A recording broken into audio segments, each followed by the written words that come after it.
Buenas tardes, ¿están por ahí? Buenas tardes a todos. ¿Me escuchan?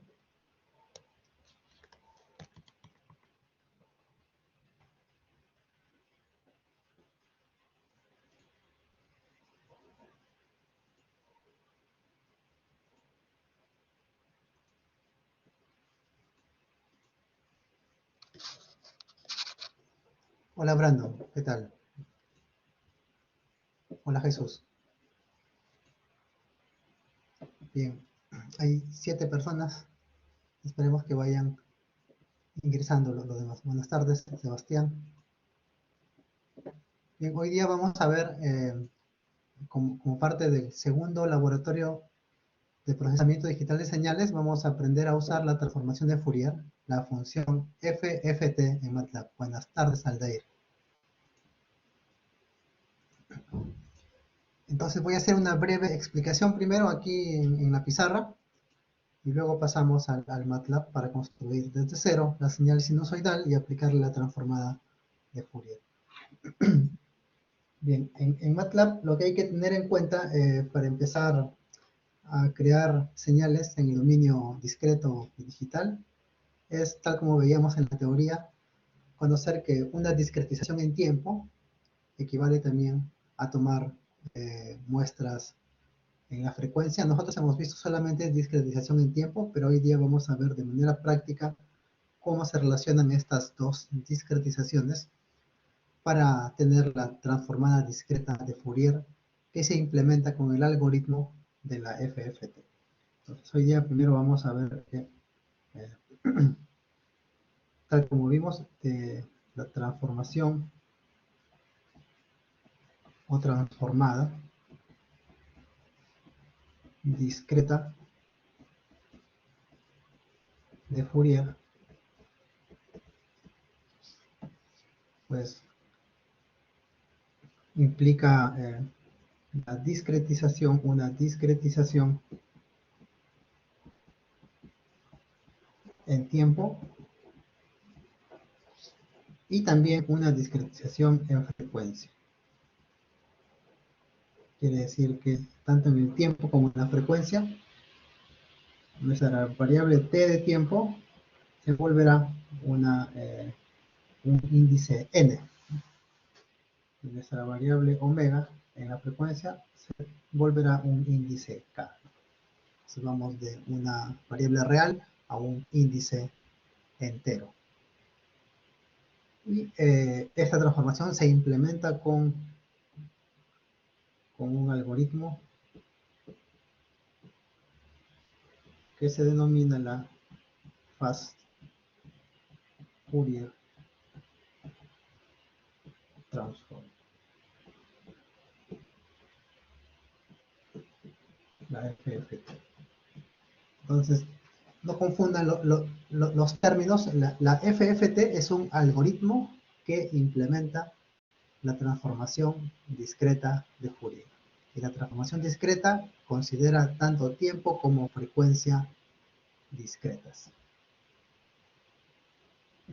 Entonces, si tenemos ambos dominios discretizados, tiene que haber alguna conexión entre ellos, ¿no?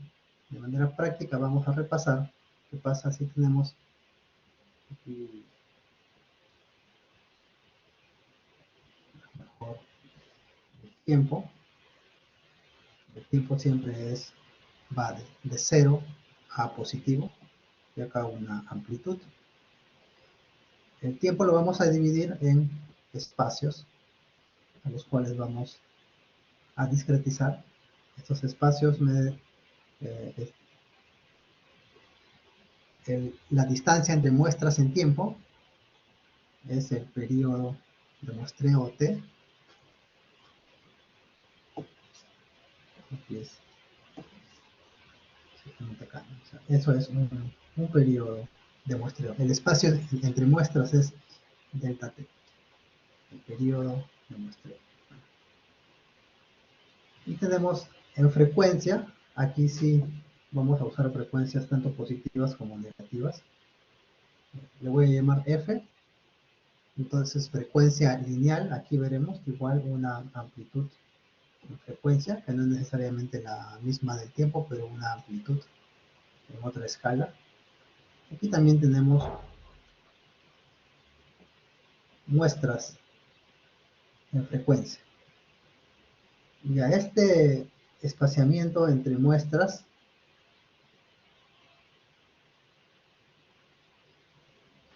lo vamos a llamar una letra U mayúscula para distinguir de la T mayúscula. Entonces, en el tiempo discreto, quiere decir que este es un periodo T, este es 2T, 3T y así sucesivamente. En la frecuencia, este es el 0, aquí tenemos el 0, tendríamos una U, 2U y así sucesivamente. Además tenemos una cantidad de muestras, pongamos que en el tiempo tenemos esta señal, por ejemplo, una señal idealizada, que sería así, digamos, esas muestras.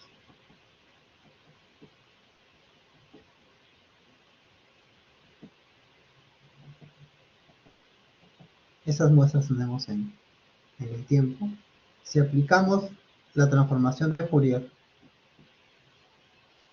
discreta ya de un lado a otro, en la frecuencia vamos a tener el mismo número de muestras. Entonces en este ejemplo contemos, tenemos, asumamos que tenemos también el 0, 1, 2, 3, 4, 5, 6, 7 muestras.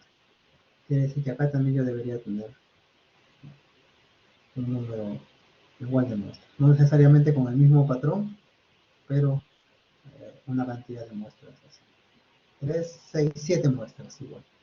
Se conserva siempre la cantidad de muestras, con la diferencia que aquí estas amplitudes son valores reales, en cambio estas amplitudes en la transformada de Fourier son valores complejos. Ahora, de manera práctica, nosotros solamente vamos a tomar la parte positiva del espectro. Eso es lo que vamos a analizar siempre. La parte negativa la vamos a descartar. ¿Por qué? Porque la parte negativa ya está implícita en la parte positiva mediante una compleción o extensión mediante la transformación de Hilbert. En realidad se puede obtener la parte negativa. ¿Por qué? Porque las señales reales, como esta señal en el tiempo, cuyas amplitudes son reales, tienen una propiedad de tener un espectro simétrico. Entonces basta con tener la parte positiva y la parte negativa ya está de por sí dada, ¿no? De manera implícita. Vamos a ver cómo justamente teniendo solamente la parte positiva nosotros podemos completar la señal mediante una extensión analítica. Ahora bien, asumamos que acá el número de muestras es n muestras. Otro color para resaltar.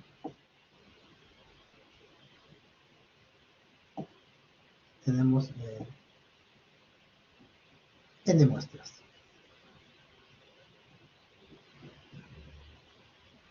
Este va de 0 hasta acá. Acá tenemos un n-1 por t, ¿verdad? Es la última muestra, porque empieza en 0. De 0 hasta n-1 por t. El número de muestras por el espaciamiento entre muestras en tiempo, o para acordarnos, el número de muestras por el espaciamiento de tiempo, el espaciamiento entre muestras en frecuencia, que lo hemos llamado la letra mayúscula U, por el espaciamiento de muestras en tiempo, el cual hemos llamado la letra mayúscula T, es igual siempre a 1. Esta regla, recuérdenla siempre cuando trabajan en frecuencia, ¿ya? El número de muestras por el espaciamiento entre muestras en frecuencia por el espaciamiento de muestras en tiempo es igual a 1. Otras versiones de esto se usa, en otras versiones se llama a t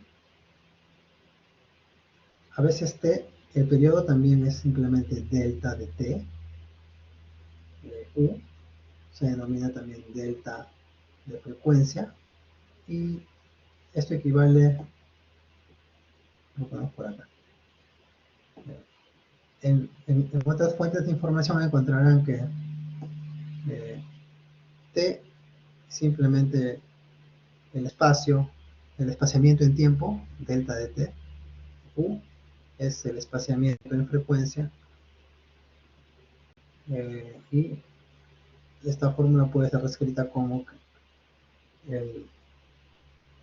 la resolución, digamos, ¿no? El paso, la resolución en frecuencia por la resolución en el tiempo es igual a 1 entre el número de muestras.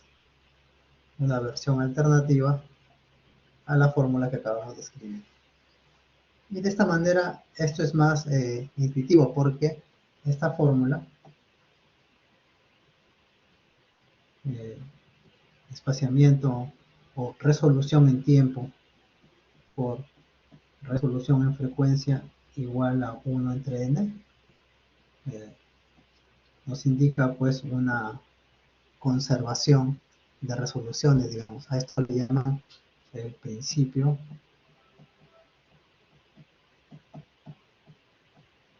de Heisenberg. ¿Qué indica el principio de Heisenberg?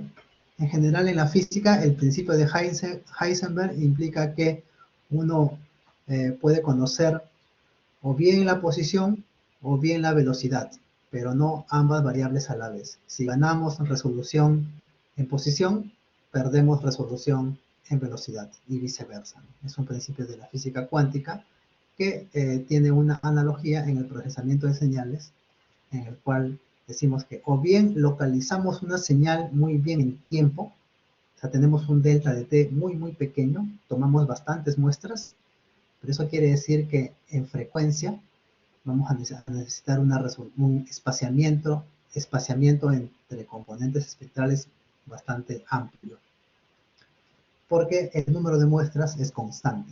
Este 1 entre n es constante.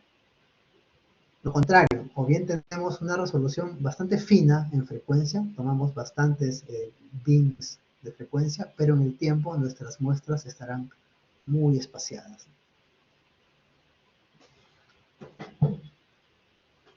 Recuerden esto. ¿Hasta aquí hay alguna duda sobre cómo estamos discretizando tanto el tiempo como la frecuencia?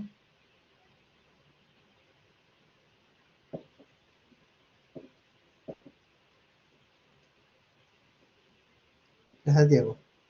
Bien, recuerden muy bien este principio de Heisenberg. Y además, siempre con la nomenclatura anterior que teníamos en la teoría, el delta de t no es otra cosa que el periodo, por supuesto, y por supuesto es 1 entre la frecuencia de muestreo. Fs es frecuencia de muestreo. Frecuencia de muestreo en el dominio del tiempo, por supuesto.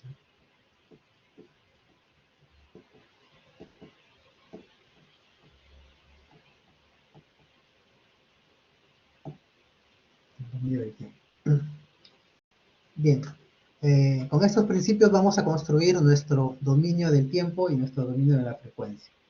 Entonces tenemos nuevamente, en MATLAB lo que vamos a definir primero es un número de muestras, ¿verdad? N va a ser nuestro número de muestras. Y a partir el número de muestras y una frecuencia de muestreo. Así se empieza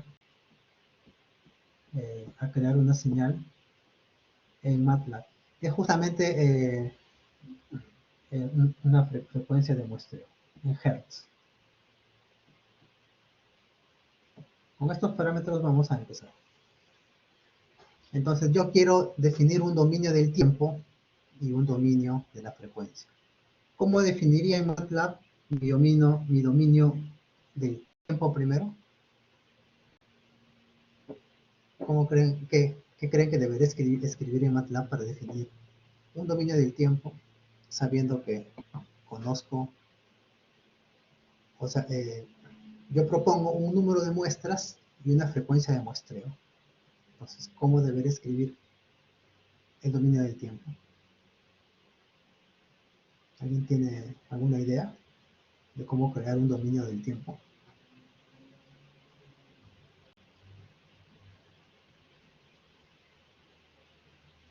Ajá, un arreglo hasta la cantidad de muestras. Sí, es cierto, y nuestro tiempo tiene que estar en segundos, ¿verdad? Es un tiempo, es cierto que son muestras discretas de tiempo, pero nosotros tenemos que darle unidades. Esto es un dominio del tiempo. No es un conjunto de índices, sino es un dominio del tiempo discretizado, el T.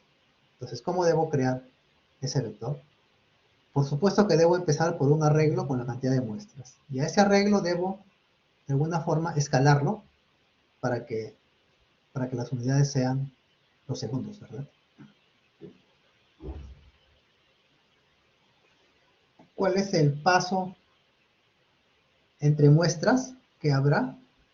De acuerdo a esto, entre cada muestra y cada otra muestra debe haber una distancia 1 entre fs segundos. Entonces, ese sería el paso. Entonces, ¿cómo uso ese delta de t para crear un dominio del tiempo? Primero yo voy a crear acá un delta de t,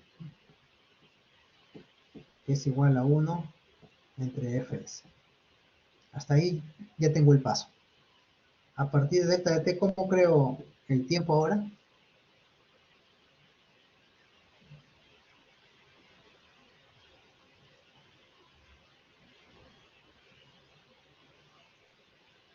¿Alguien tiene alguna idea?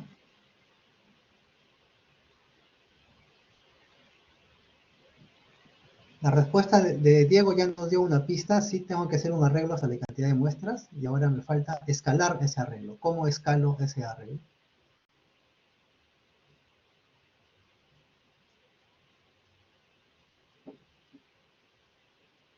Así es. O multiplicamos por el delta de t, que ya lo creamos, ¿no? Gracias, Carlos. Gracias, Diego, también. Entonces, combinando las ideas de Diego y Carlos, en MATLAB lo que vamos a hacer es un arreglo que empieza en 0. Vamos a usar los dos puntos, que van a aumentos de 1. Vamos a ir hasta n-1. Este es el arreglo. Y lo vamos a dividir entre fs o, para que sea más, para identificar ese delta de t, lo vamos a multiplicar por delta de t. O dividimos entre fs si no quieren crear el paso delta de t. Bien, ahí tenemos nuestro dominio del tiempo. Ahora, nuestro dominio de la frecuencia, ¿cómo lo vamos a crear ahora?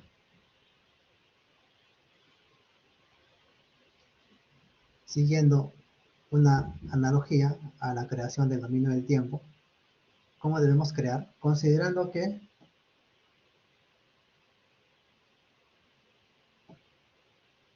solamente necesitamos la mitad. Y ahora una acotación es que la cantidad de muestras siempre va a ser a partir de ahora un número par, para evitarnos problemas. Siempre hagamos que nuestro número de muestras sea par. Si es impar, o bien quitamos una muestra o agregamos una, pero siempre tratemos que nuestro número de muestras sea par para evitarnos complicaciones de simetría. ¿Por qué? Porque el dominio de la frecuencia solamente va a tener la mitad de, de ese número de muestras. Entonces, ¿cómo creo ahora mi dominio de frecuencia? Basado eh, en esta idea de crear un arreglo y de escalarlo.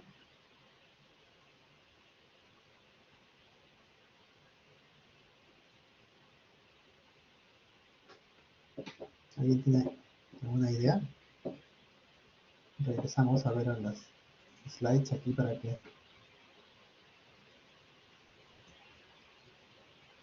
Necesito crear este índice, 0, U, 2U, hasta una cantidad, eh, hasta la mitad, ¿no?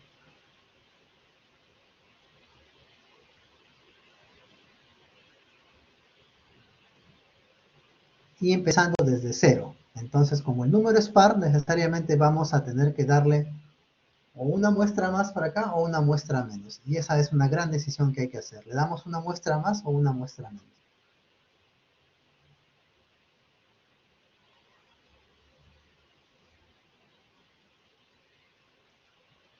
A ver, aquí hay un debate. Steve dice que una muestra más y Diego dice que una muestra menos.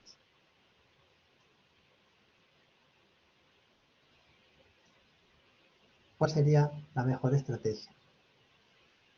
Aquí tiene que ver mucho en principio la transformada de Fourier considera siempre señales periódicas. No podemos escapar de ese principio. Tan pronto hacemos una transformada de Fourier, estamos nosotros asumiendo de por sí que esta señal de aquí tiene réplicas periódicas. O sea, que esta primera muestra de acá va a volver a aparecer como siguiente muestra. Y así se va a replicar. Eso justamente tiene que ver eh, con que y también como hemos discretizado en tiempo, nuevamente este espectro también se va a replicar.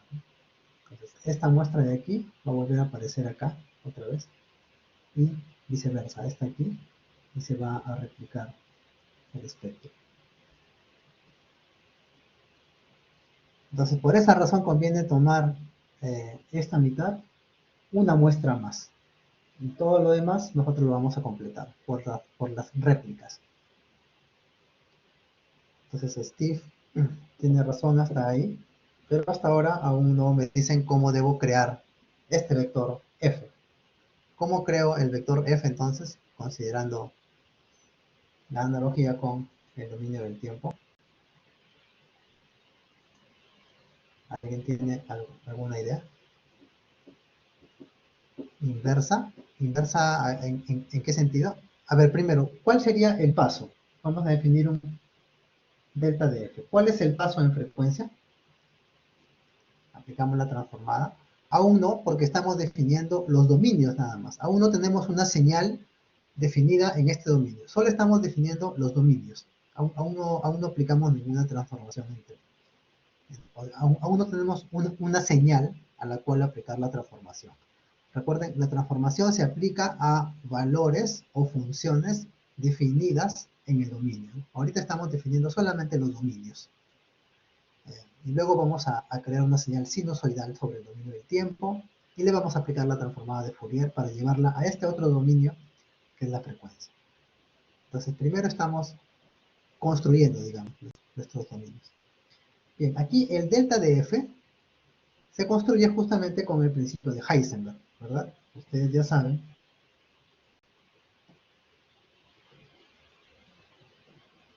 que delta f por delta de t es 1 entre n. Tenemos el número de muestras, entonces podemos calcular el delta f. El delta f es otra cosa que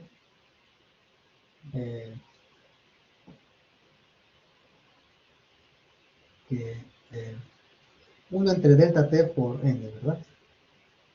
1 entre delta de t por n.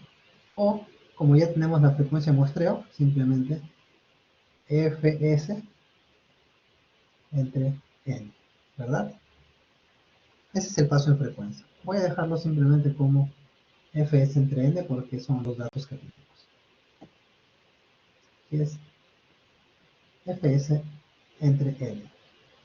Está bien, estamos usando solamente el número de muestras y la frecuencia de muestreo para definir el paso. Y ahora el vector f, ¿cómo debo construirlo? Utilizando, de la misma manera que t, debo construir un arreglo de números enteros, que son los índices, A ver, 0 hasta n por n más 1 entre 2. No entiendo muy bien por qué sería n por n más 1. Eso sería pares, ya, a ver. Pero n por n más 1 entre 2 sería un número mucho más grande que el número de muestras, ¿verdad? Solo tenemos un número n mayúscula de muestras. Ese n por n más 1 entre n2 me suena a la suma, ¿no? de todos los números hasta n, ¿no? Pero no es el caso. Acá solo tenemos un número n de muestras de los cuales queremos tomar la mitad. Entonces, ¿cómo defino este vector? Es básicamente un vector que es aproximadamente la mitad de este. Dijimos que vamos a tomar una muestra más porque las señales están replicando. ¿Hay alguien más que tenga alguna idea de cómo crear ese vector f? Muy bien, Brandon. Exactamente. Así lo vamos a crear. Vamos a empezar en 0 para incluir la componente DC, la frecuencia 0. Va a aumentar de 1 en 1 hasta siempre n medios. No vamos a tomar n medios menos 1 ni n medios más 1. N medios exactamente. Con la finalidad de que aquí hayan exactamente n medios más 1 muestras. Con esa finalidad lo vamos a hacer. Y aquí tenemos que multiplicar ahora falta la segunda parte. ¿Por cuánto debo multiplicar a ese arreglo de 0 a n medios?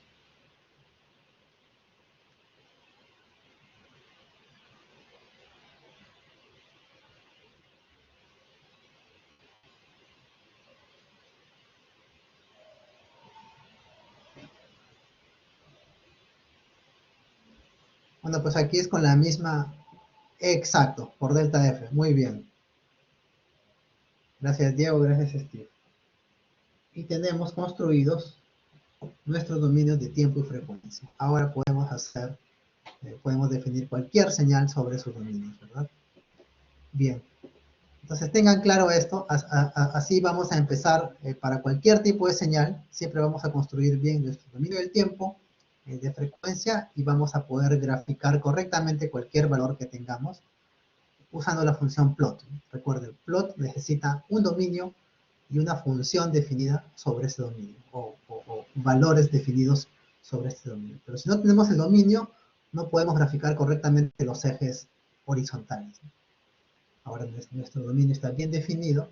Las unidades aquí son los segundos y las unidades aquí son los hertz. Ya está. Entonces, ¿está todo claro hasta aquí? ¿Hay alguna duda, alguna consulta o algo que quieran aportar ustedes en cuanto a cómo construir los dominios de tiempo y frecuencia en MATLAB?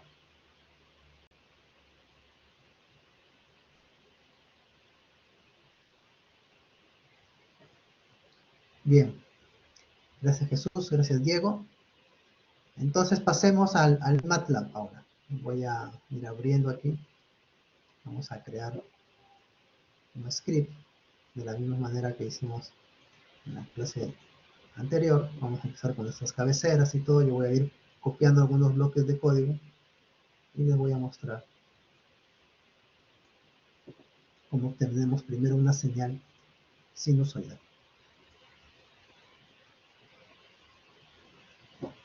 Bien, dejo de compartir por un momento esto.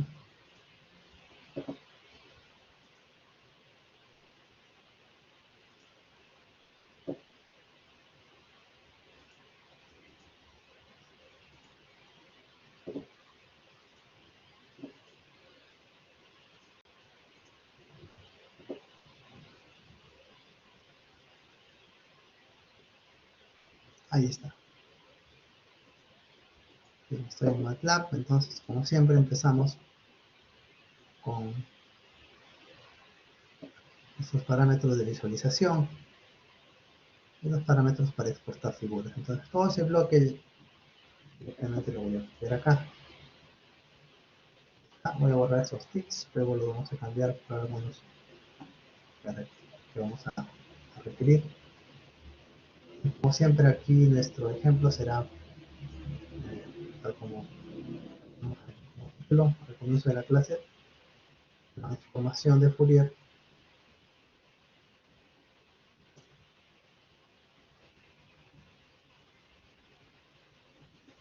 Vamos a crear una señal sinusoidal. Un ejemplo bien sencillo.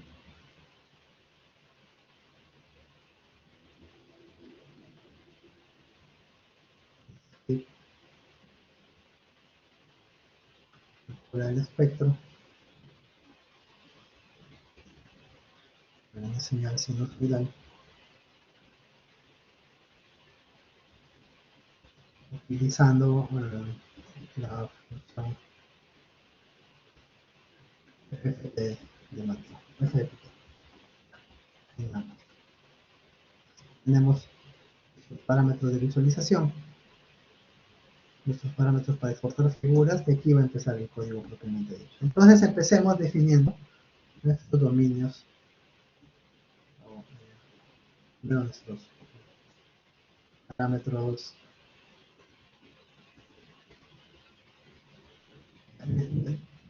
nuestros dominios de tiempo y frecuencia. De tiempo y frecuencia. Vamos a definir un número de muestras, como dijimos, un número par, pongamos que sea 1000, va a ser nuestro número de muestras. Dijimos una frecuencia de muestreo, que sea 100 Hz para empezar, luego vamos a ir variando los valores.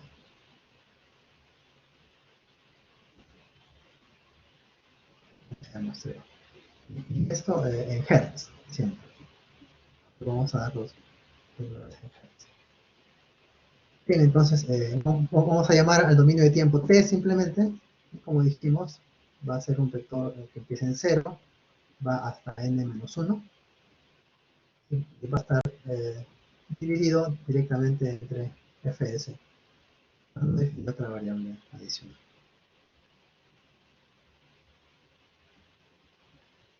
0 por n-1 entre fs, ¿verdad? Entonces tenemos la frecuencia. De alguna manera va ahora de 0 hasta n.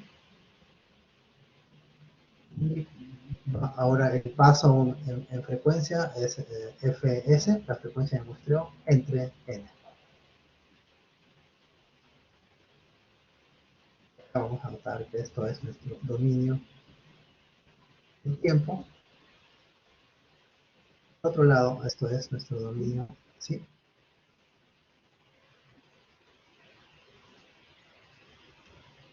N medios, ¿verdad? A ver. Sí, Fernando, gracias. Gracias. Atento, así es. N medios aquí. Muy bien. Esto es nuestro dominio de la frecuencia. Muy bien. Es N medios, ¿verdad? ¿Qué más? Sí, es N medios, así es, Steve. Bien. Hasta ahí tenemos ya nuestro dominio del tiempo y la frecuencia. Entonces ya estamos listos para construir señales en el tiempo, aplicarle la transformada de Fourier y plotear la señal original en el tiempo y la señal en el dominio transformado en frecuencia. Entonces vamos a hacer una sinusoidal. El siguiente bloque de código, que es la creación de nuestra señal sinusoidal. Necesitamos una frecuencia, darle ya una sola frecuencia a esa señal sinusoidal. Le voy a llamar F0 para referirnos a una frecuencia fundamental. La frecuencia de muestreo es 100 Hz, quiere decir que solamente podemos crear una sinusoide a lo mucho de 50 Hz, que sería el límite extremo. Entonces vamos a ponerle 10 Hz nada más. para que se vea, ¿no? La señal. Vamos a empezar con 10 y luego vamos a ir variando. Sería nuestra frecuencia fundamental, pongamos. Hasta que solamente tenemos una, pero esa única frecuencia va a ser nuestra frecuencia fundamental.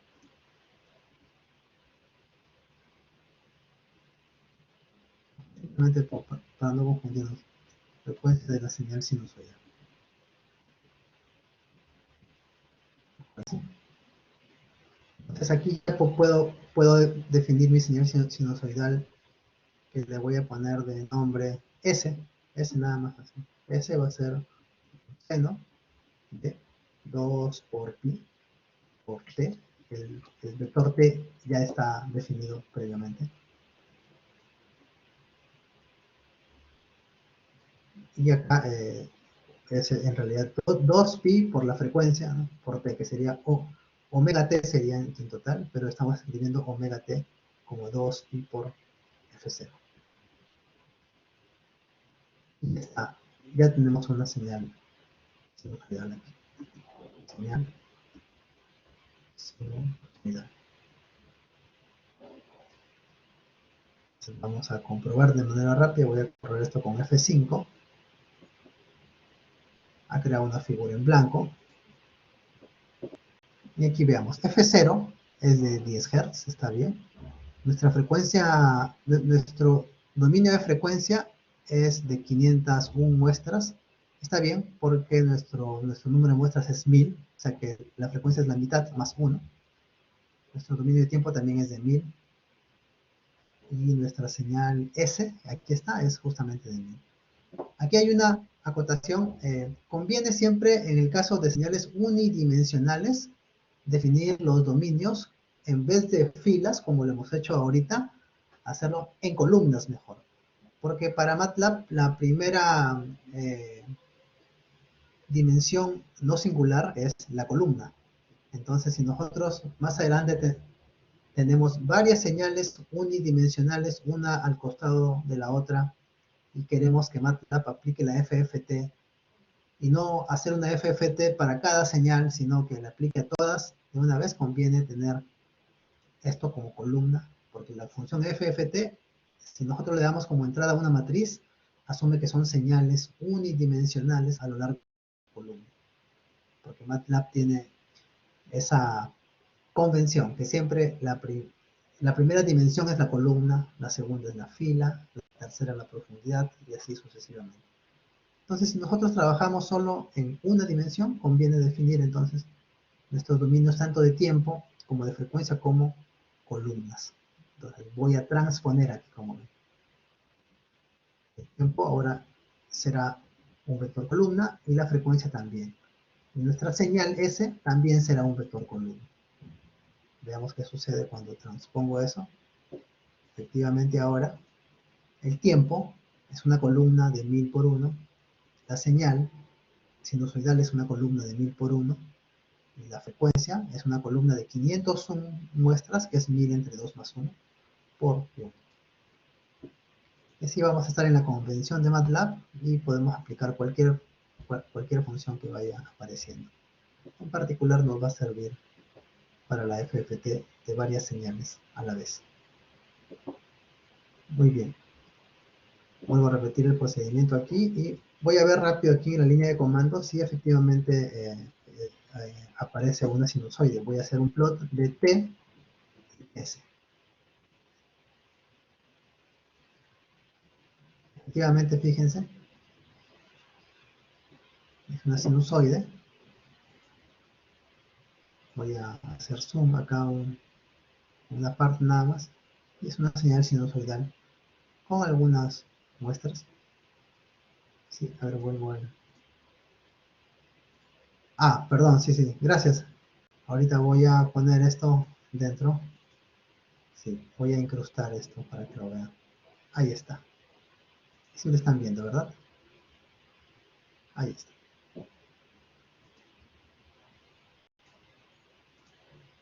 Muy bien, Diego, muy bien, Steve.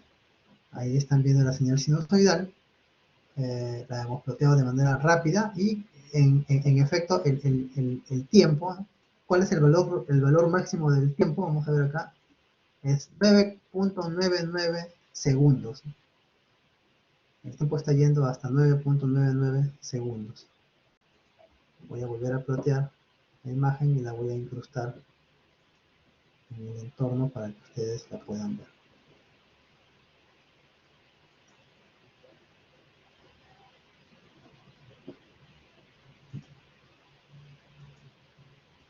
No sé qué tal. Está bien inicializado, sí. Otra vez.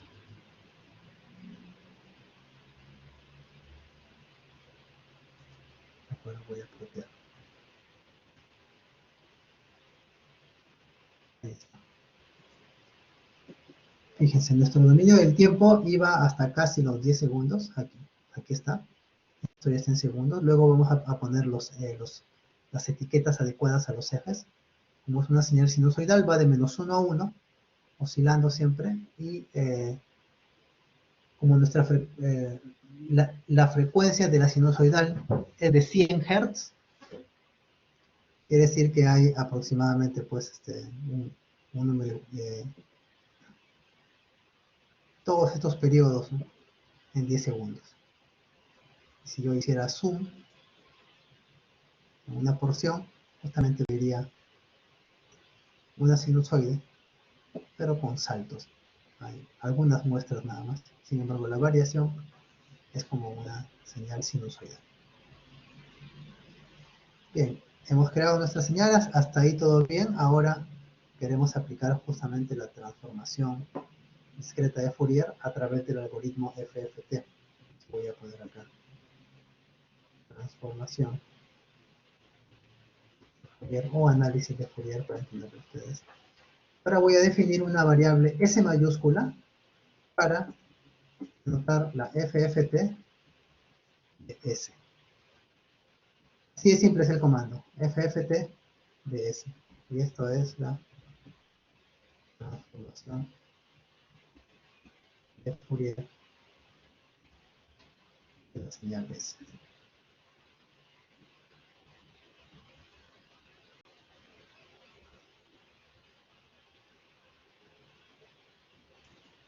Bien, voy a ir creando un bloque de código de visualización para poder ver al menos la señal sinusoidal cada vez que borramos el código.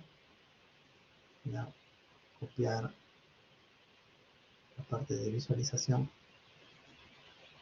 Por ejemplo, este bloque nos podemos adaptar a este bloque de la visualización. Vamos a copiar T, S, color negro, la etiqueta para X va a ser el tiempo en segundos, la etiqueta para Y simplemente podemos poner S, ¿no? Bueno, SDT, está bien, SDT, cajas, grids, no hay otra figura aquí, así que puedo borrar esto. No voy a definir ticks por ahora, tampoco puede que luego defina los grids.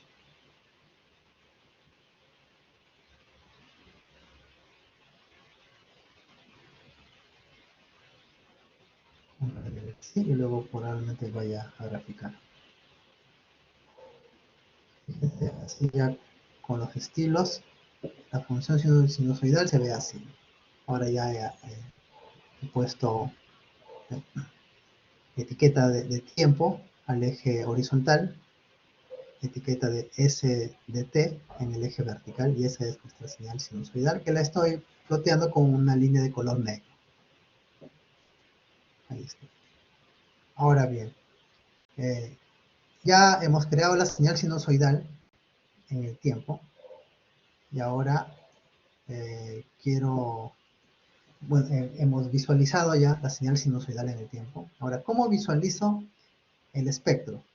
Primero, S, ¿qué tipo de variable es S?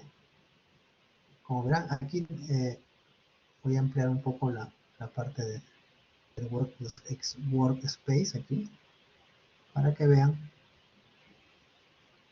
Fíjense que S mayúscula es un arreglo de números complejos. Dice complex double. En cambio, S minúscula es simplemente double, porque son valores reales arrojados por la función sinusoidal. Entonces, si tengo números complejos y yo le doy plot a eso, el MATLAB no va a entender porque esta función plot necesita valores reales aquí. Y volvemos a nuestro tratamiento de números complejos. ¿Recuerdan cómo debo yo plotear esta cantidad? S mayúscula si son números complejos. ¿Qué estrategia utilizarían ustedes para mostrar el espectro? Utilizando la función plot, que solamente admite números reales.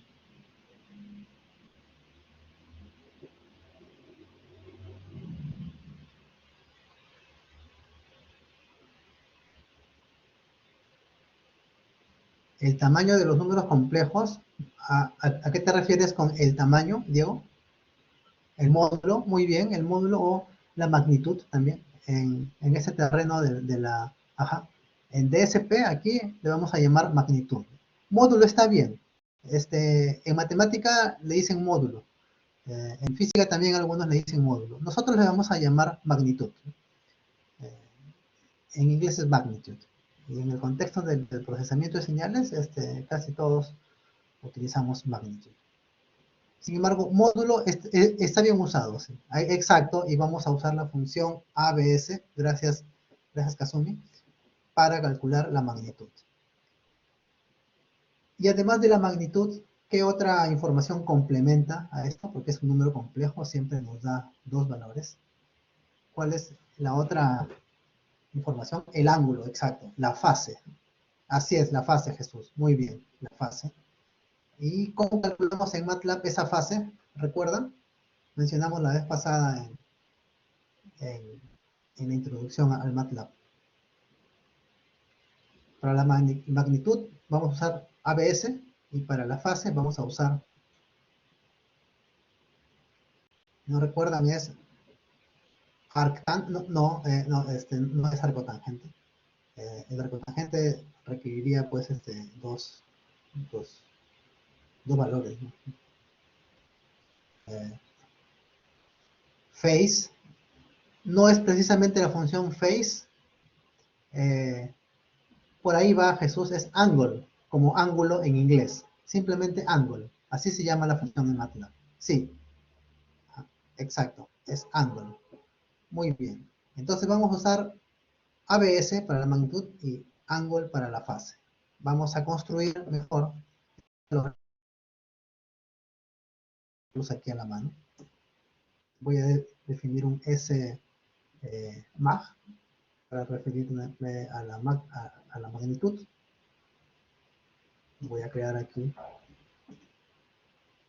Ahora, esto es importante. Conviene mostrar la información de amplitud en una unidad que a partir de ahora vamos a usar bastante, que son los decibeles o los decibelios.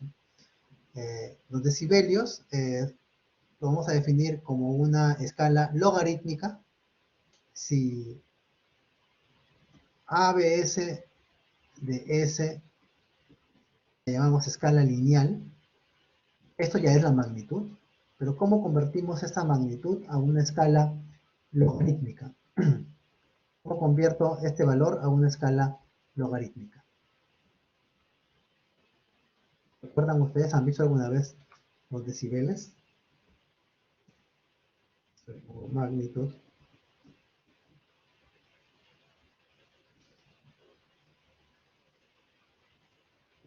Exacto. El 20 logaritmo, sí, bien Brandon, y falta algo muy, muy importante. El 20 logaritmo, el argumento, ¿cuál sería? 20 logaritmo de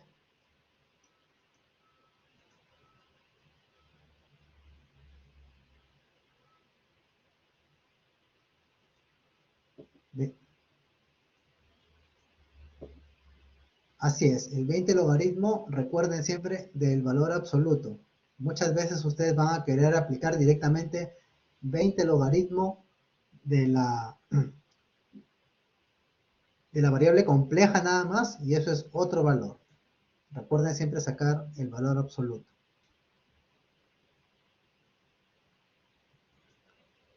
Bien, entonces vamos a seguir acá. Lo voy a dejar así como magnitud. Magnitud de S simplemente. Aquí voy a definir una S que es la fase. Como angle. Angle. S también.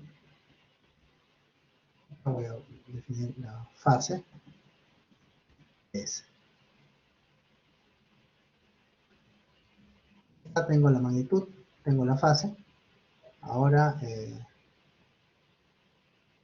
lo puedo visualizar. Pero recuerden, primero para ir por pasos, vamos a crear un bloque mejor para enfatizar eso. Voy a poner acá magnitud de S. A otro bloque. Voy a poner fase de S. La magnitud vamos a definir otra variable que es S magnitud y de vez, así. Y esto va a ser 20 por el logaritmo en base 10, recuerden. Decir que el logaritmo en base 10 de S mag, que ya tiene valor absoluto. Sería la magnitud a la lineal. Sería la magnitud, ¿sí?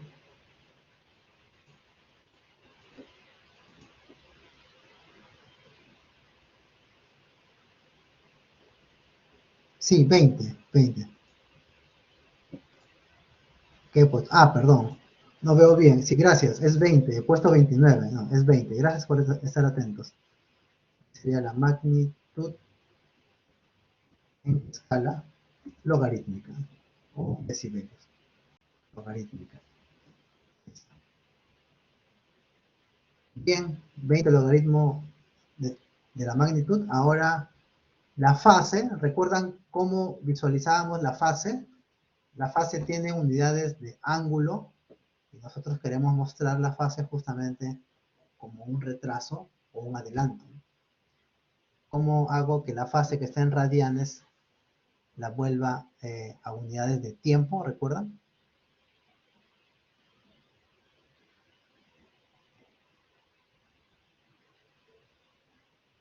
En la primera clase y en la prueba de entrada también muchos de ustedes han calculado correctamente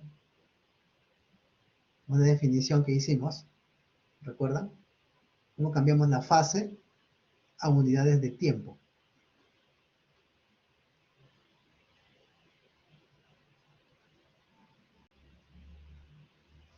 Así es, entre omega. Ajá, o sea, sería entre 2pi por f, ¿verdad? Entre omega. Muy bien, muy bien. Si tienen idea. Entre omega, Diego dio la respuesta más acertada. Entre omega sería. Bien, ¿y cómo se llama esa cantidad? La fase entre omega, ¿cómo se llama?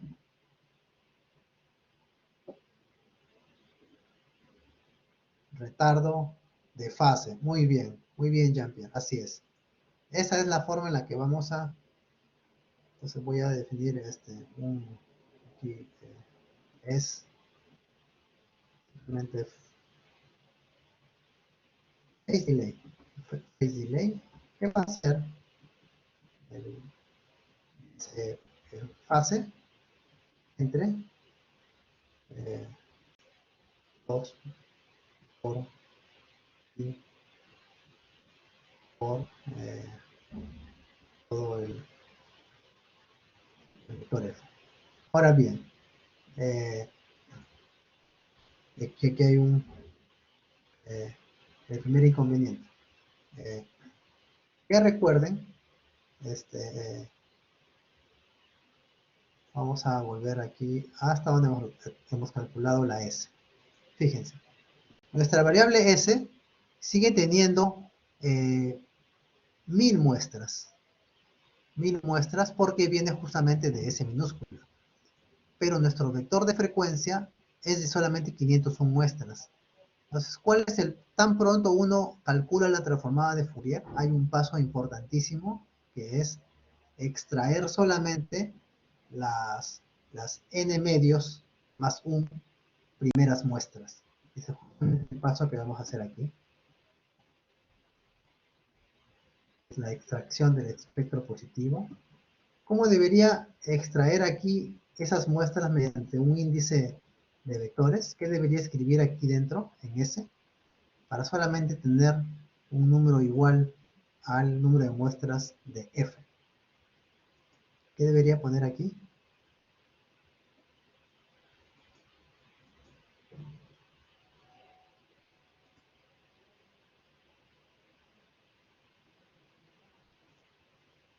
¿Alguien tiene alguna idea de cómo debo escoger solamente el primer bloque, o sea, la primera mitad de S?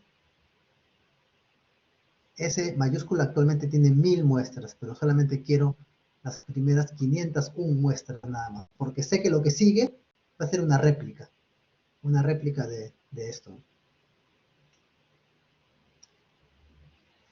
Casi por ahí. Recuerden que MATLAB indexa no desde 0, sino desde 1.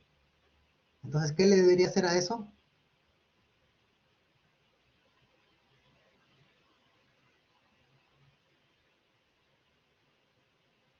A ver, por ahí, por ahí.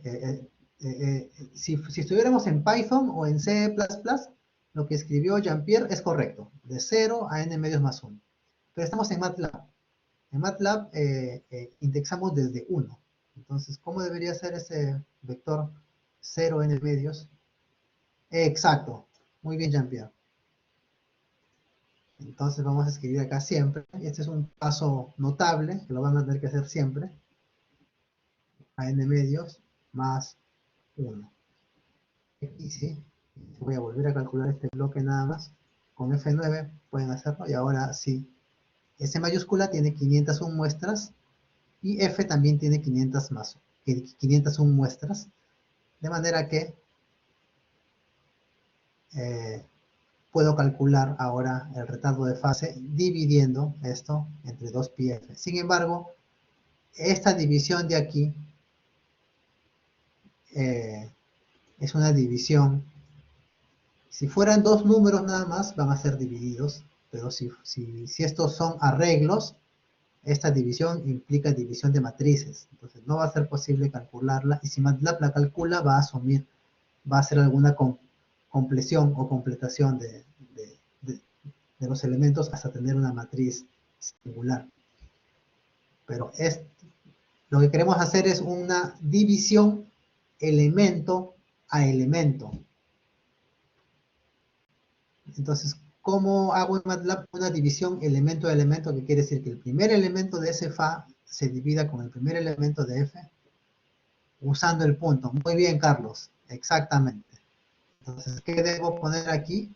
Ese Fa punto división, que significa división punto a punto. Voy a poner un espacio acá para que se note más.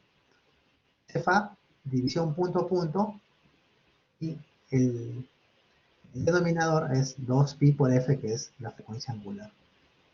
Y ya tenemos nuestra fase aquí.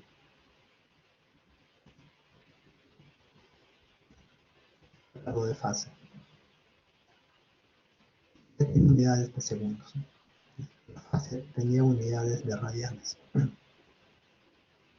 Veamos, voy a correr todo otra vez para ver si hay consistencia en los tamaños. Ahí me salió un error. S mag es el valor absoluto de S.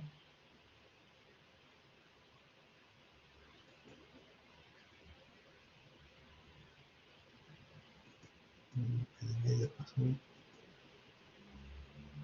Algo no está cuadrando acá.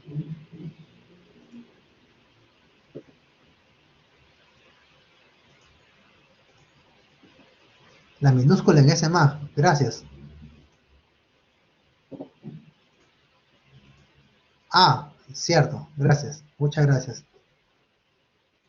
Lo veo bien ya.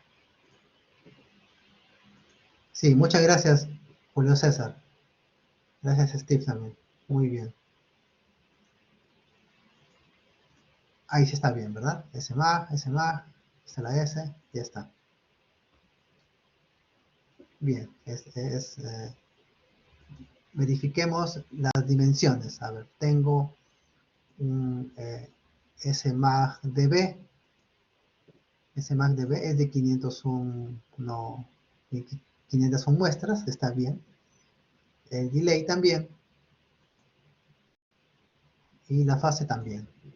Las magnitudes, sí, todo está correcto. Entonces, así ya podría yo graficar el espectro de S en términos de magnitud y de fase en función ambos de la frecuencia. Entonces, vamos a ver cómo graficamos aquí. Voy a copiar esto. Bueno, ahí lo dejo comentado. Voy a crear entonces dos plots adicionales. Primero, para la magnitud. Entonces aquí reemplazaré S por F, acá F. S lo reemplazo por S, mag, de magnitud y de dB. En dB quiero plotearlo, está bien. A ver, vamos a ponerle a la magnitud pues un color azul, ¿no? Para diferenciarlo. X label le pongo pues frecuencia y le pongo hertz. Al label le pongo, y fíjense, aquí es bastante útil esta notación matemática. Yo puedo escribir lo siguiente para indicar precisamente en la misma figura que estoy graficando en escala logarítmica, ¿no? Puedo escribir código látex, ¿no? Que es 20 logaritmo. Aquí podría abrir eh, el valor absoluto, logaritmo en base 10, incluso puedo escribir de manera explícita para que la lectura del resultado sea más amigable. Utilizo acá la barra para el valor absoluto, barra, y dentro pondría pues nuestra S, y ya está, así nada más lo dejo. Y debería ir a graficar la magnitud, veamos. Realmente hay una línea que no sé, ya es. Tengo que poner otra figura. Aquí debo poner figure para que cree otra figura y no se monte en la anterior. Ya vez voy definiendo que las figuras va a ser una sería sinusoidal en tiempo, pues le voy a poner acá otra figura que sería la sinusoidal en frecuencia. Luego en frecuencia y acá le pongo magnitud. La otra sería la fase. He obtenido hasta ahorita esta figura y esta otra. Esta es la sinusoide de 10 Hz y esta azul es el espectro en magnitud. La magnitud de la transformada de Fourier en escala logarítmica según este reescalamiento que también podemos llamarlo decibelios, 20 logaritmo en base 10 de S, que tiene, como es 20, este 20 es como si fuera 10 logaritmo en base 10 de S al cuadrado, ¿verdad? Entonces, S al cuadrado son unidades de potencia o energía. Entonces, aquí estamos viendo el espectro en unidades de potencia. Y fíjense, como hemos escalado correctamente el eje horizontal en Hertz, ¿qué indica este pico? Este pico de aquí en 10 Hz. ¿Por qué está saliendo un pico en 10 Hz? ¿Alguien conoce la respuesta?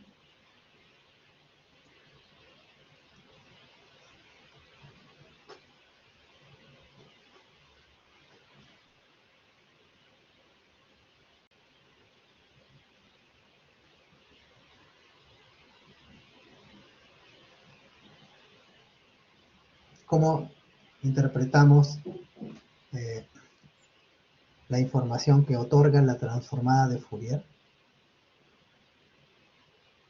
Ese ya es el espectro o la magnitud del espectro de una señal sinusoidal. ¿Por qué sale un pico en 10 Hz?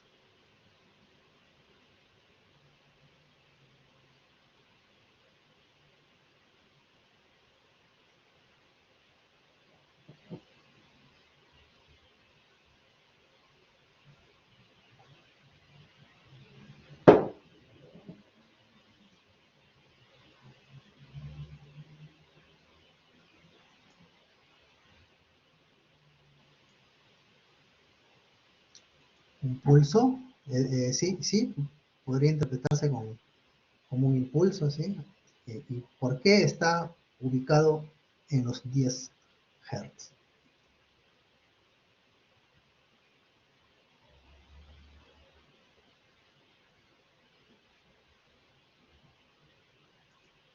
¿Recuerdan cómo empezamos creando nuestra señal sinusoidal? ¿Qué frecuencia le dimos a nuestra señal sinusoidal?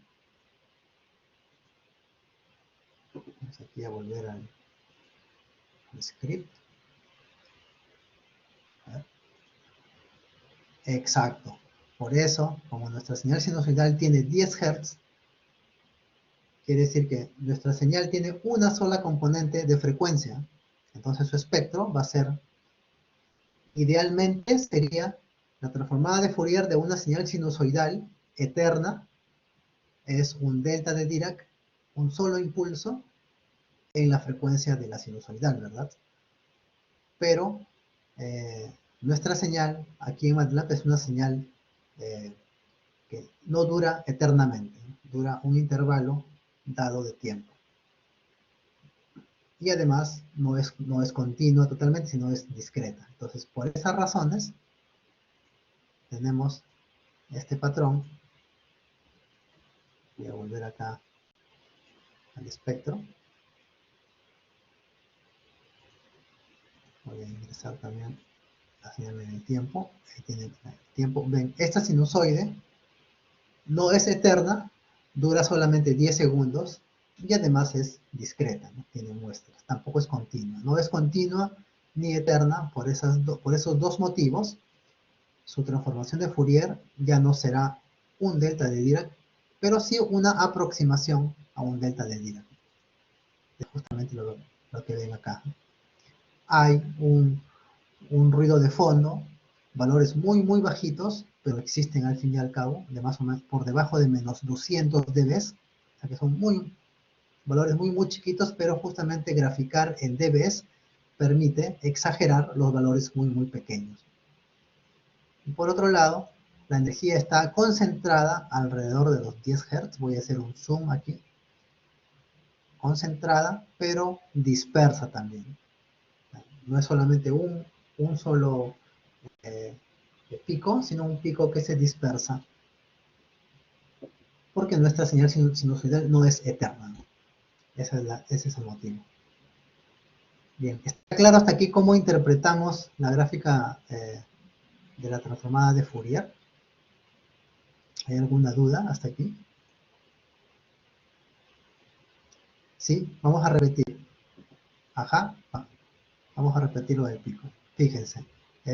Primero, ¿ustedes recuerdan cuál es la transformada de Fourier de una señal sinusoidal?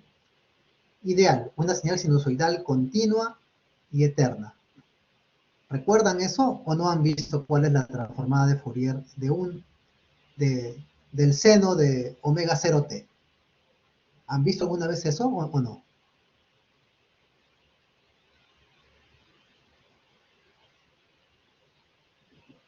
Ya, para quienes no han visto, gracias Diego. Si no han visto, revisen en internet o en un libro anterior cuál es la transformada de Fourier de una función sinusoidal y van a ver ustedes que es un delta de Dirac.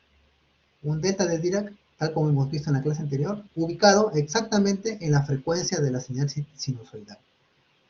Eso es cierto siempre y cuando la señal sinusoidal sea eterna, o sea que dure por siempre, que nunca termine y nunca haya empezado tampoco, o sea que haya empezado en menos infinito y se vaya hasta más infinito, siempre está presente. Si ese es el caso y la señal es continua, efectivamente la transformada de Fourier es un solo valor, un delta de Dirac en la frecuencia de la señal sinusoidal. ¿Qué está pasando en MATLAB? Primero que nuestra señal no es eterna, dura solamente 10 segundos. O sea, es como si fuera 0, 0, 0, 0, luego se vuelve, empieza a oscilar durante 10 segundos y luego nuevamente van ceros. Entre el inicio y el final de esa señal sinusoidal hay un salto brusco, porque viene así, empieza a oscilar y otra vez. Esos saltos bruscos ya están haciendo que esa señal sinusoidal finita tenga otras componentes de frecuencia, no solamente la frecuencia fundamental. Por esos saltos bruscos es que aparecen aquí dispersiones hacia los costados, ¿no? Esto de acá es ruido. Nuestra señal no tiene componente de alta frecuencia ni de baja frecuencia, solo tiene 10 Hz. Nosotros hemos querido que sea así, pero sin querer, por ser un seno finito, numéricamente eso implica que la señal es eterna, y que siempre es cero, luego oscila y nuevamente cero. Hay cambios bruscos al inicio y al final que producen este ruido de fondo. Otra fuente de ruido de fondo también es que la señal ya no es continua, sino es discreta. Entonces, por ser discreta, el espectro que era idealmente concentrado en un solo punto, se va a dispersar ligeramente. Y por eso aparece aquí. Y no es un solo valor, sino, fíjense, si yo hago zoom acá, no es exactamente un delta de Dirac, sino algo que se va dispersando alrededor de los 10 Hz. Y quiere decir que nuestra señal sinusoidal no es ideal, pero sí una buena aproximación a una señal sinusoidal. Y justamente la mayor concentración de energía siempre va a estar alrededor de 10 Hz. ¿Qué pasa si yo cambio la frecuencia fundamental aquí en mi ejemplo? ¿Qué pasa si le pongo, este era 10 Hz, vamos a ponerle 30 Hz?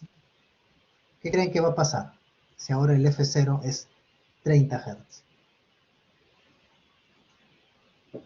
¿En qué posición va a aparecer el pico ahora? Exacto, en 30 Hz. Muy bien. Vamos a correr 30 Hz. Y fíjense, efectivamente, vamos a ingresar. La señal sinusoidal ya se ve ahora más densa porque tiene más periodos. En 10 segundos hay 3 veces el periodo de lo que había anteriormente. Y ahora, fíjense, el pico se ha movido hasta los 30 Hz. Aquí está. ¿Qué pasa si yo ahora defino una señal S compuesta por dos señales sinusoidales? Vamos a agregar acá un más. Digamos, acá hacer entre paréntesis para decir que esto es el doble.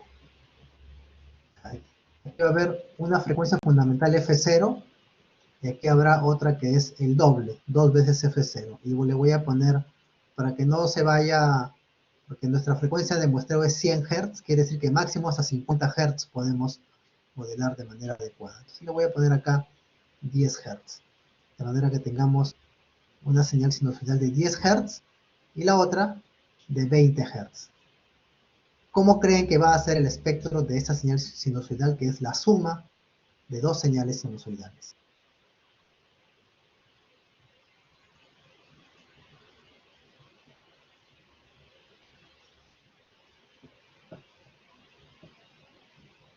tenemos un seno de 10 Hz y el otro de 20 Hz. Es el seno de 10 Hz más el seno de 20 Hz. Le voy a aplicar la transformada de Fourier. Dos picos, muy bien, Carlos, así es. Dos levantamientos, bueno, dos picos, mejor la energía va a estar concentrada en dos posiciones. ¿Y cuáles son esos valores de frecuencia?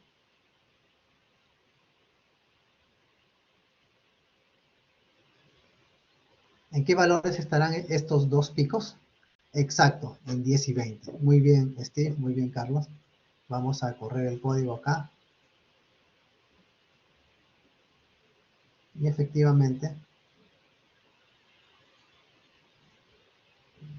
nuestra señal sinusoidal se ve bastante densa. Y fíjense, precisamente en 10 Hz y en 20 Hz tenemos dos picos. ¿Qué pasa si yo a una señal la multiplico por 2, a la de 10 Hz la multiplico por 2 y a la otra la divido entre, a una la multiplico por 2 y a la otra la divido entre 2? O sea, la multiplico por 0.5, por la mitad. ¿Qué va a suceder? Tengo 2 veces el seno de 10 Hz más un medio por el seno de 20 Hz. ¿Qué va a suceder con el espectro? ¿Qué piensan ustedes?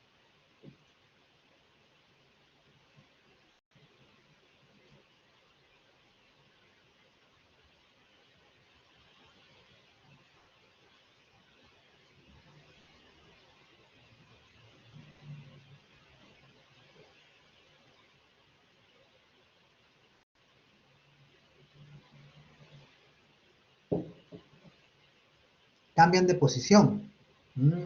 A ver, la de 10 y 20 cambian de posición. El pico cambia en amplitud. Los picos se agrandan. Muy bien, bien. Primero, los picos no van a cambiar de posición porque la localización en frecuencia la da la frecuencia. Y la frecuencia no está cambiando, ¿verdad?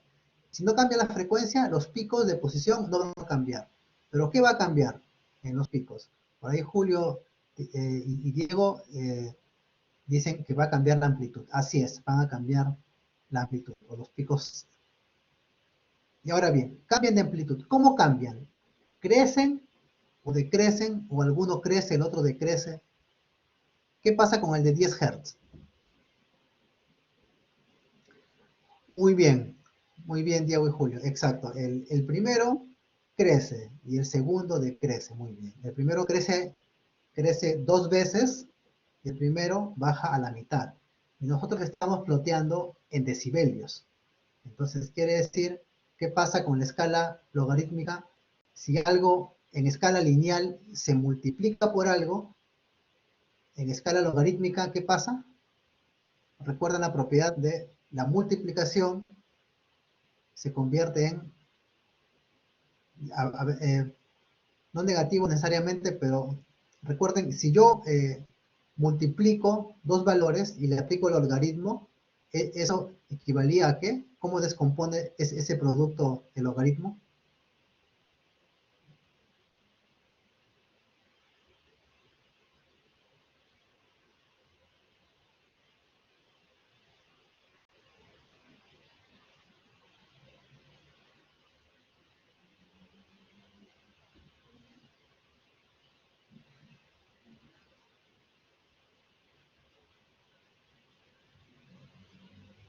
O sea, en escala lineal estoy multiplicando y dividiendo, ¿no? El primero lo multiplico por 2, el segundo lo divido entre 2. Pero yo voy a graficar esos cambios no en escala lineal, sino en escala logarítmica. Si fuera escala lineal, sí, efectivamente el primer pico se va a ver el doble, pues, ¿no? El segundo pico se va a ver a la mitad. Pero yo no estoy graficando en escala lineal, sino en escala logarítmica. Entonces, ¿qué va a pasar con estos picos? ¿Se van a ver al doble y a la mitad? ¿O cómo se van a ver, creen? En escala logarítmica.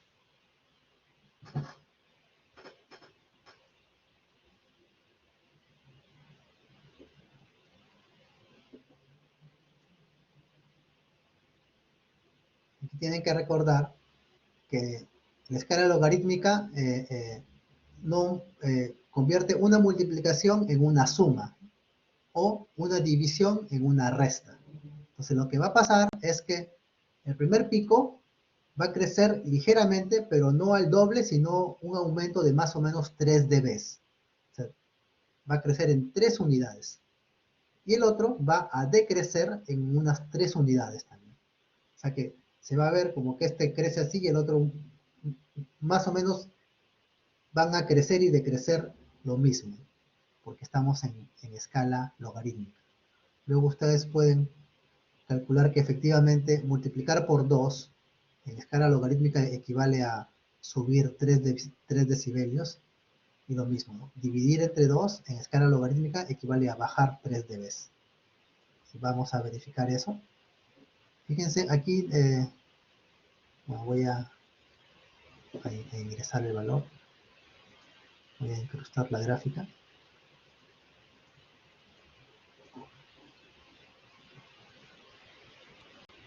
Esta es la señal en el tiempo. Y esta es la señal en frecuencia, graficada como magnitud en escala logarítmica. Fíjense cómo el cambio no se aprecia mucho, ¿verdad? Si hubiera sido en escala lineal, sí efectivamente una iría al doble, la otra a la mitad. Pero en escala logarítmica, fíjense, se aprecia como una ligera variación. Ah, bueno, como estamos en potencia, ¿no? Esto es S al cuadrado, ya no son 3 dB, sino 6 dB. Fíjense la diferencia que hay entre un pico y otro. ¿Se dan cuenta? Hay 12 unidades de 48, este pico está en 48 dB, y el otro está en 60 dB. Hay una diferencia de 12 dB, lo cual indica que multiplicar por 2 ha mandado a la potencia 6 dB por arriba, o a la amplitud 3 dB por arriba, 6 dB, y a la otra la ha bajado 6 dB. Entonces recuerden, multiplicar por 2 en términos de potencia es aumentar 6 dB. Y dividir entre 2 en términos de potencia es bajar 6 dB. Originalmente la señal estaba pues en 54 dB, ¿no? Aquí estaba la señal, a este nivel. Bien, ¿está claro hasta ahí? ¿Hay alguna duda? ¿Hay alguna duda hasta aquí de cómo estamos graficando la magnitud primero?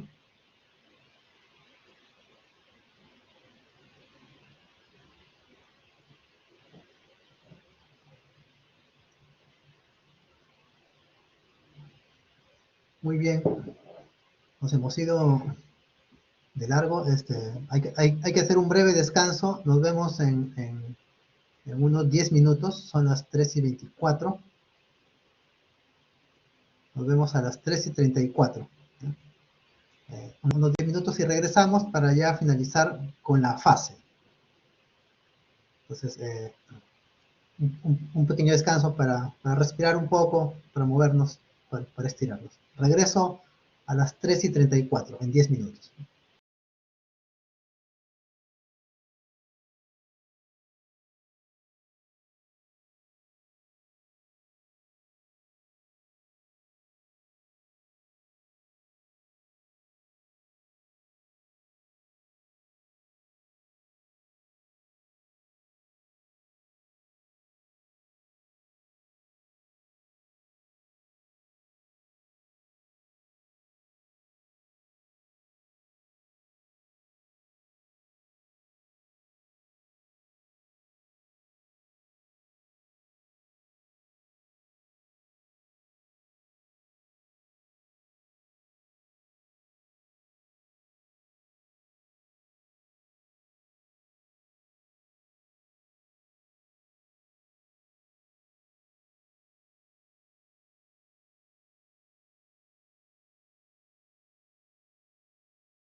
Muy bien, aquí estoy de vuelta. Vamos a seguir avanzando con nuestro ejemplo. Habíamos tenido la magnitud de una señal sinusoidal que ahora la hemos complicado un poco y se ha vuelto una suma de dos señales sinusoidales con distinta amplitud incluso y distinta frecuencia. Entonces estábamos aquí en haber calculado la fase en términos de el retardo de fase, el phase delay, y le voy a poner retardo de fase mejor, ya que estoy mezclando acá en castellano. Pero bien, eh, después me pongo a editar mejor el código. Aquí, bueno, yo les recomiendo que siempre ustedes hagan sus scripts en inglés en realidad, porque ahora, y se creen un repositorio en GitHub, y siempre compartan sus códigos de manera abierta o proyectos que hagan con todo el que puedan, ¿no? Entonces el inglés es bastante útil para codificar, escribir ejemplos y todo. Es una buena práctica escribir los scripts en inglés y subirlos a sus páginas personales de GitHub. Bien, aquí vamos a ver ahora la fase, ¿no? Esta es la fase. Aquí falta un paso adicional. Recuerdan que la función ángulo da un valor en radianes entre menos pi y pi, o 0 a 2 pi. En cada caso es una señal tipo diente de sierra porque la fase es cíclica.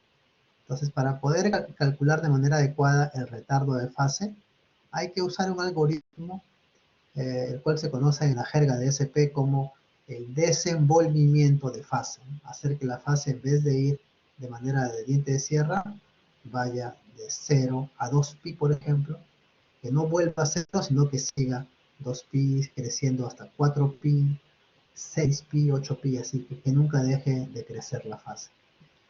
Volver la fase cíclica en una fase desenvuelta es un procedimiento que en MATLAB se hace con esta función, que deben recordar a partir de ahora, que es unwrap, que significa justamente desenvolver. Esta es la manera correcta en la que se obtiene la fase desenvuelta, ¿no?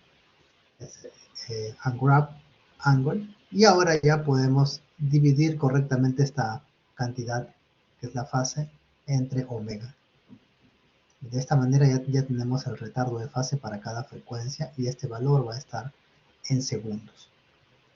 Entonces a esta gráfica que hemos puesto aquí para la magnitud, ahora le voy a agregar un plot adicional, una figura adicional, la cual estoy creando.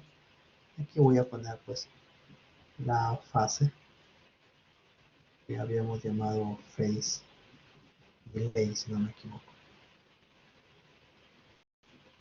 Phase delay. Esa es. Entonces, está bien, está en frecuencia, phase delay. Las etiquetas para el eje horizontal son los hertz. Para el eje horizontal vamos a cambiar aquí, le vamos a poner simplemente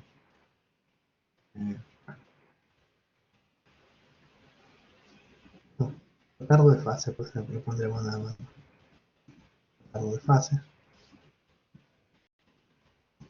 en segundos. Correcto, podríamos graficar aquí ahora la fase. Ahí está, fíjense, estos valores ya son un tanto más complicados de interpretar. A ver, permítanme, tal vez he hecho algo mal.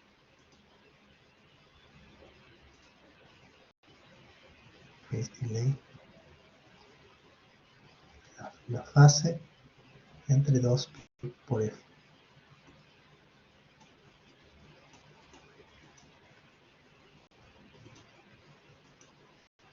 Sí, primero vamos a volver a nuestra señal sinusoidal original, la cual ya 2pi F0 por T, o sea, una sola sinusoide.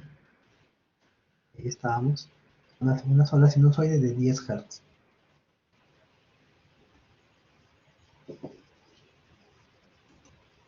Voy a volver aquí.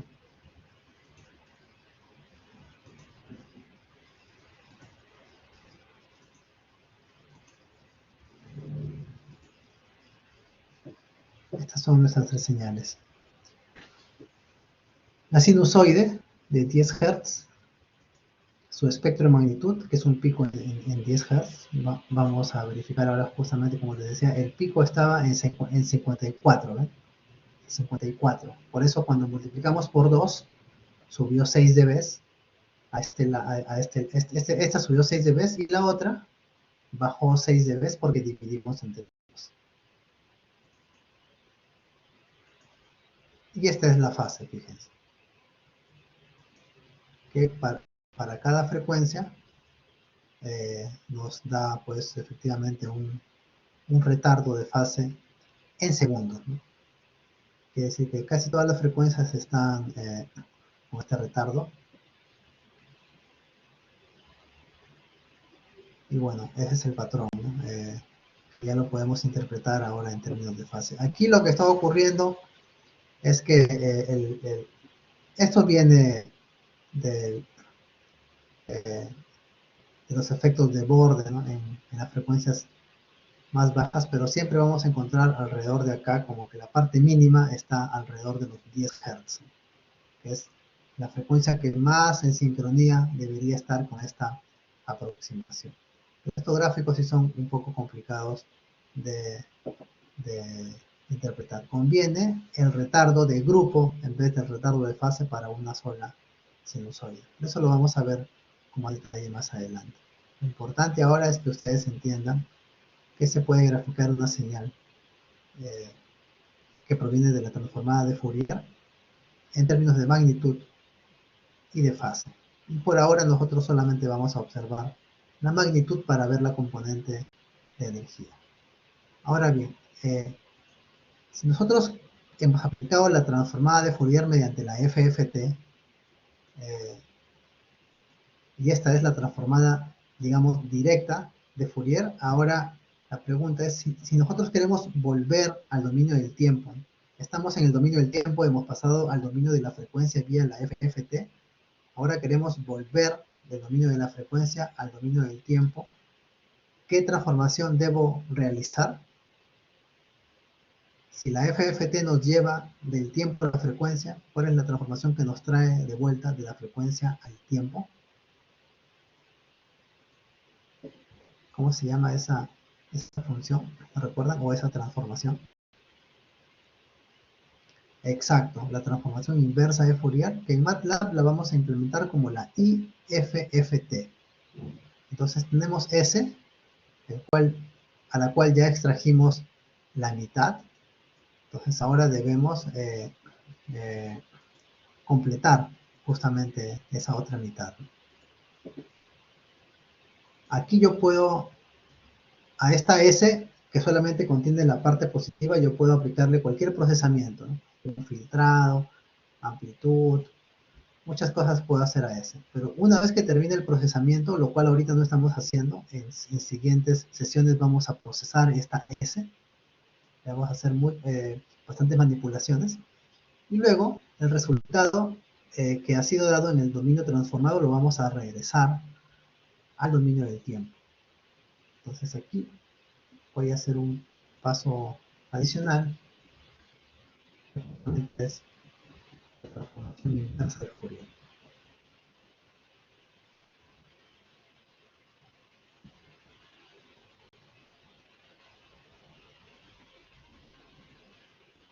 Inversa de Fourier. Aquí viene la parte que le mencionaba que consiste en completar primero la señal. Primero, nuestra señal S reconstruida, así la voy a llamar, la SR, va a ser la IFFT. Este algo es justamente la señal S. Recuerden que es un vector columna,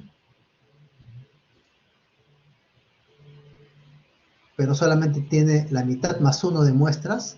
Entonces tengo que completar esta señal, completarla de manera analítica, que equivale a agregarle la otra mitad que le falta, la otra S, pero esa S tengo que hacerle como si fuera una transformación especular. O sea, el espectro que estaba acá le tengo que dar vuelta para que se siga completando de manera periódica, o esta segunda parte pase a la parte negativa de la frecuencia. Eso se logra con el siguiente comando. Al S, que estaba organizado de inicio a fin, digamos, ahora tengo que organizarlo del final al inicio, o sea, darle vuelta.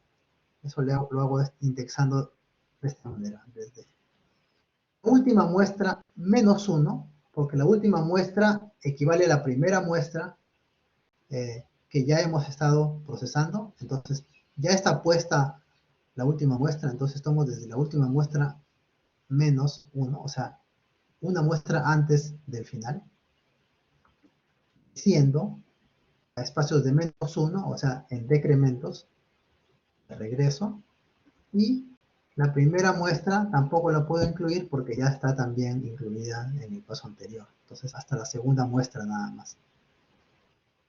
Y a todo esto, tengo que aplicar el complejo conjugado.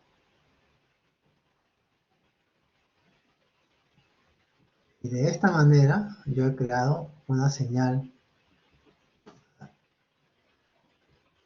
La IFFT se aplica a toda esa señal extendida. Este también es un paso notable que lo van a usar siempre que quieran volver de la frecuencia al tiempo. Recuerden, en la frecuencia solamente van a agarrar la mitad del espectro y ahí van a hacer todo su procesamiento.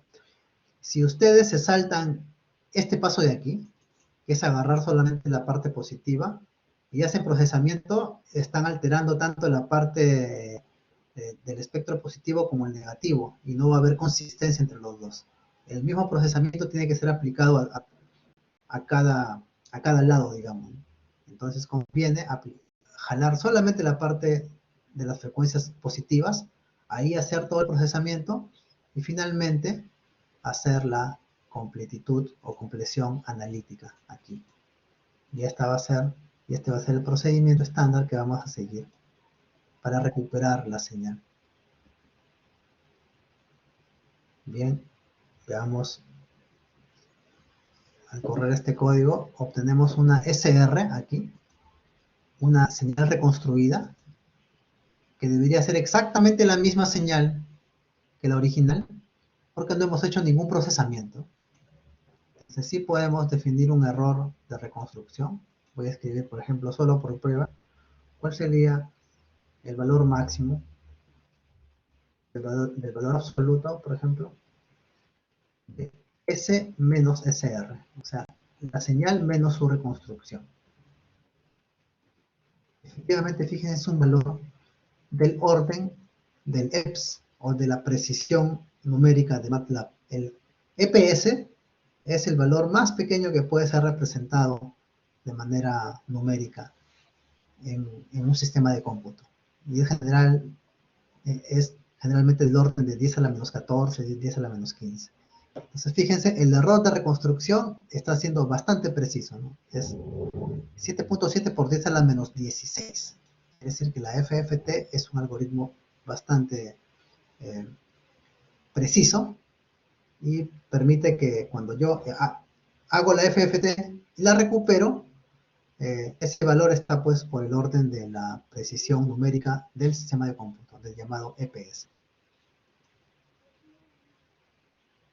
Esta es un procedimiento estándar, entonces van a tener que hacerlo siempre cada vez que ustedes terminen de procesar. Y falta un paso adicional, fíjense, SR, por errores numéricos, por precisión numérica ya del MATLAB, SR tiene todavía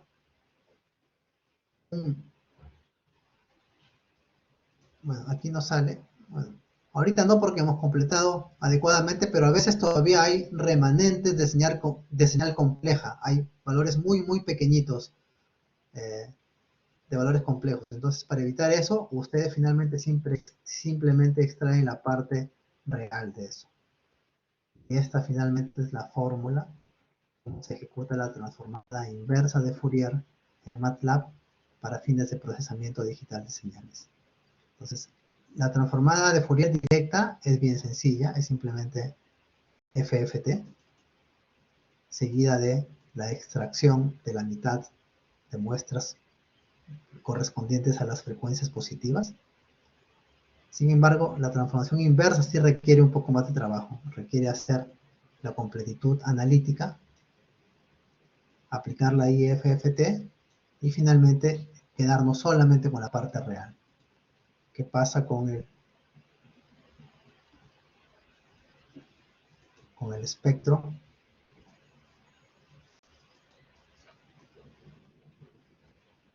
Perdón, con el error, sigue siendo del orden de 7.7 por 10 a la menos 16. Entonces es una buena reconstrucción, digamos. Esa es la forma, en general, como se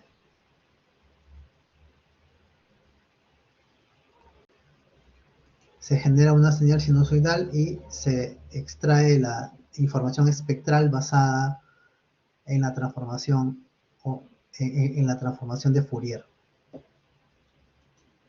¿Hay alguna duda hasta aquí?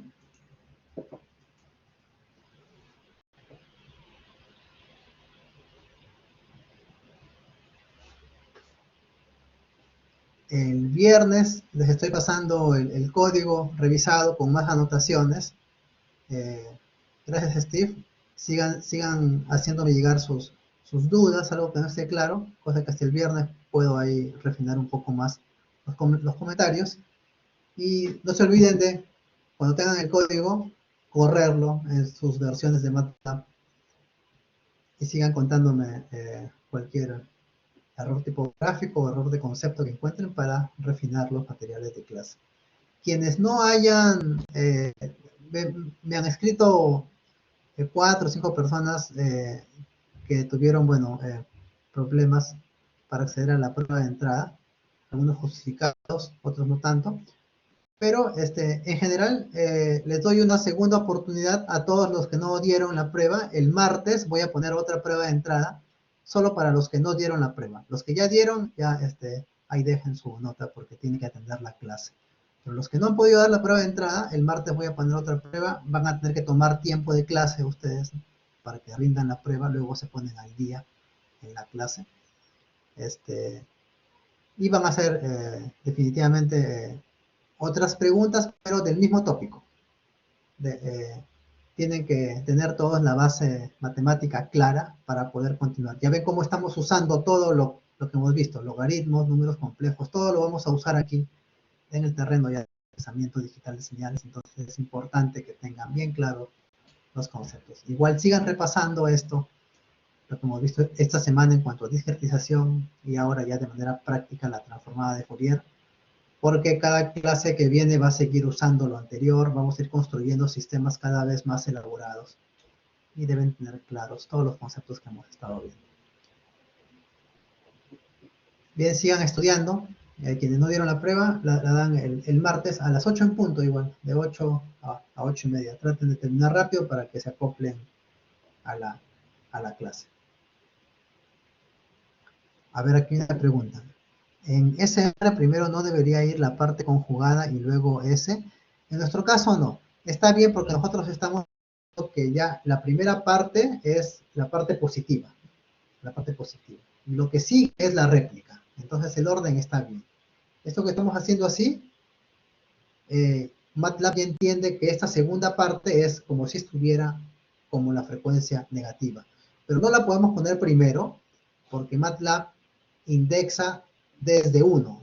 Entonces va 1, 2, 3. Los primeros índices van a corresponder siempre a la parte positiva ya del espectro, ¿no? Y lo que sigue es la réplica, ¿no? Que sí es cierto, analíticamente sí, o visualmente nosotros ubicamos el eje de frecuencias, el eje vertical, y tenemos primero pues la parte negativa, ¿no? Pero a MATLAB hay que decirle al contrario, ¿no?, que esta parte negativa está después. Analíticamente es lo mismo, ¿no? Tienen algo así que se replica infinitamente hacia la izquierda, hacia la derecha y hacia la izquierda, ¿no? Pero MATLAB siempre tenemos que empezar con la parte positiva. ¿Qué más? Gracias, profe, su 20 en encuesta. Bueno, depende de todos. Gracias, Julio. Depende de todos que participemos de manera activa. Qué bueno que todos están siempre participando, sigan estudiando. Y lo importante también es que ustedes comprendan el procesamiento digital de señales y lo usen pues para sus propósitos, ¿no? Espero que alguno de ustedes se anime a hacer alguna tesis. Yo estaré encantado de guiarlos en una tesis que tenga que ver con procesamiento digital de señales. Bien, ¿alguna otra pregunta hasta aquí? Listo, nos vemos la otra semana entonces. Cuídense mucho, que tengan un buen fin de semana.